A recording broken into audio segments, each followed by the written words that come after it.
What is doing? Kino-control niya, parang battery. Alam mo yung battery na ano, yung mga kotse ng mga bata? Yeah, and the other one, there are two. Oo. Ayun yung nagko-control yung babae. Are we allowed to step inside the white line? Oo, football pitch yan. Kasi bukas yan magpo-football yung mga bata. I see.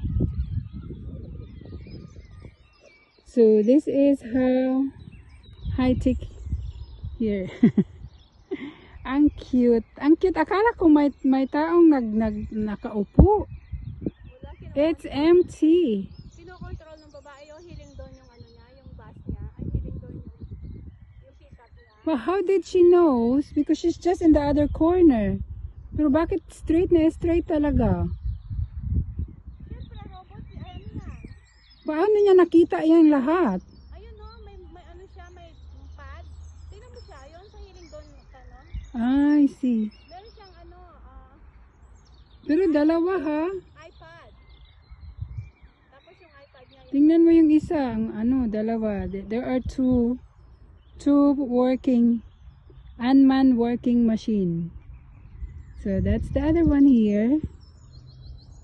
Very clever. I enjoyed watching it. yung sa hotel nga, yung mga nagko-collect ng plates, robot na din. Oh, really? Oo. I thought it's only in Japan. Sa European countries, wala pa dito yata. Yeah. I first heard in Japan because sila yung parang innovative talaga. Ooh, tingnan mo. Nag-enjoy. Parang lang siyang battery car. Kaya nga. Ang cute niya kasi tingnan all white.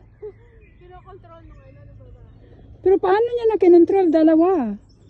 Siyempre dalawa silang nagko-control. Isa lang. Siya lang isa. Tapos na yung isa, oh. So this is Umuwi No, na. hindi pa. Pinakita niya yung isa. football pitch. Parang ano, parang drone, di ba? Control. Oh my God. Look at that.